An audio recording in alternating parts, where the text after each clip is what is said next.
Red file entertainment सबसे आगे। और आप देख रहे हैं रेड फाइल, और मैं बोल रहा हूं शाहिद परदेसी, एक्स गार्ड मुगल सराय। आज की कहानी है, जो वीडियो कहानी है वो आपके सामने मैं प्रस्तुत करने जा रहा हूं, जिसका नाम है गंगा कावेरी। गंगा कावेरी के मतलब ये मत समझ लिया कि मिठाई की दुकान गया का अनुरागपुरी कॉलोनी का।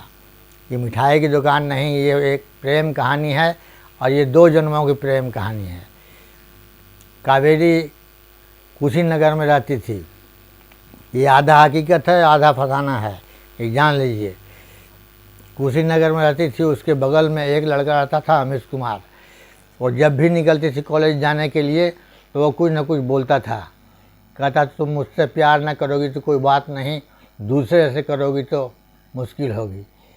शादी तुमको मुझसे ही करना होगा, वरना मुश्किल होगी। कावेरी हंस कर टाल देती और घर पर नहीं कहती कि घर में और पड़ोस में दोनों में झगड़ा हो जाएगा।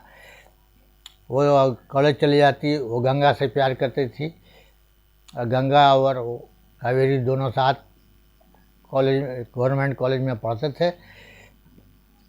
और बीए करने के बाद गंगा ने एक दिन कावेरी से कहा कि मैं पुलिस इंस्पेक्टर का इंटरव्यू दिया था, मैं पास कर गया हूं, और मेरा पुलिस इंस्पेक्टर में हो गया है। कहा कि अब तो शादी हम लोगों को कर लेना चाहिए। और दोनों परिवार बहुत खुश रहे, और दोनों की शादी होने की तैयारी हो गई। और शादी करने के लिए डेट वगैरह पड़ गया। शादी का बारात आया, दरवाजे पर रुका, और कावेरी अपने रूम में तैयार हो रही थी। सभी सहेलियां वहाँ जुटी हुई थी। तभी पीछे से अमिश कुमार आया और पिस्तौल लेकर सबको हड़का दिया और कहा कि हट जाओ तुम लोग। और कहा कावेरी, तुमसे कहा था ना तुम मुझसे नहीं शादी करोगे, तुम किसी से शादी नहीं कर सकती। कावेरी घबरा गई और डर गई, और उसने 2 गोली कावेरी को मारा। कावेरी वहीं लहूलुहान होकर पड़ गई। तब तक गंगा दौड़ कर आया और उसने भी गोली झोंक दिया। गोली दोनों पैरों में लगी अमिश कुमार के, वो भी घायल हो गया। पुलिस आ गई और उसे पकड़ कर ले गई। इस तरह कावेरी की मौत हो गई। पोस्टमार्टम के बाद अंतिम संस्कार के लिए उसको ले जाया गया। जब अंतिम संस्कार हो रहा था, बहुत मौसम ख़राब हो गया, जोरों की आंधी आने लगी, हर तरफ काला अंधेरा बादल छा गया। और तभी कावेरी उठकर चिता पर से खड़ी हो गई। सभी भाग खड़े हुए, लेकिन गंगा खड़ा रहा। कहा, गंगा, मैं इस जन्म में तो तुमको छोड़ के जा रही हूँ, लेकिन अगले जन्म में मैं तुमसे शादी करूँगी, और मेरा तुम इंतज़ार करना। कहा कि मैं इंतज़ार करूँगा कावेरी, क्या करूँ, मजबूरी है, तुम्हारी जान चली गई, मैं तुम्हें बचा नहीं सका। और वो गायब हो गई।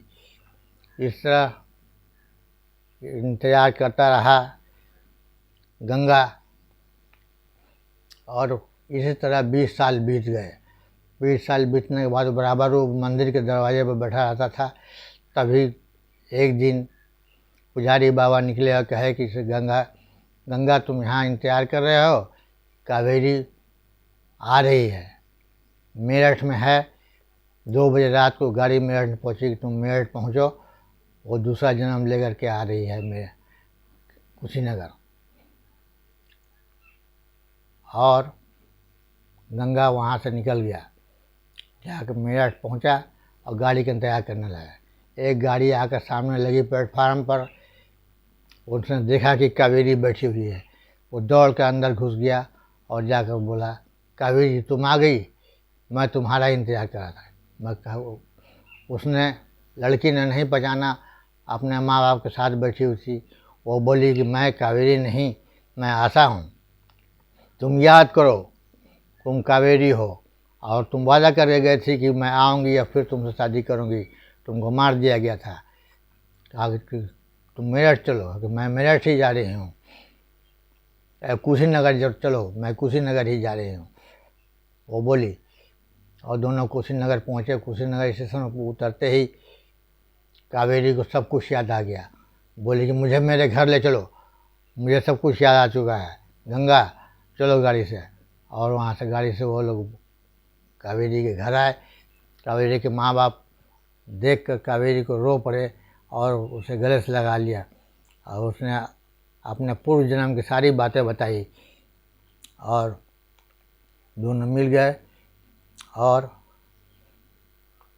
उसके दूसरे माता पिता भी अचंभित रह गए और फिर दोनों आपस में मिल गए और दोनों की शादी होने की बात शुरू हो गई और दोनों ने शादी कर लिया। और दूसरे जनों की शादी होने की बात शुरू हो गई और दोनों ने शादी कर लिया और दूसरे जन्म का मिलन उन लोगों का हो चुका था। अब दोनों मिल गए और अब होती है कहानी ख़त्म। और इस कहानी को देखने के बाद अगर आपको पसंद आए तो सब्सक्राइब और लाइक करना ना भूलें और ज़रूर सब्सक्राइब करें। और अब होती है कहानी ख़त्म। अब शाहिद परदेसी मुगल सराय को आज्ञा दीजिए। प्रणाम, नमस्ते, खुदा हाफिज़।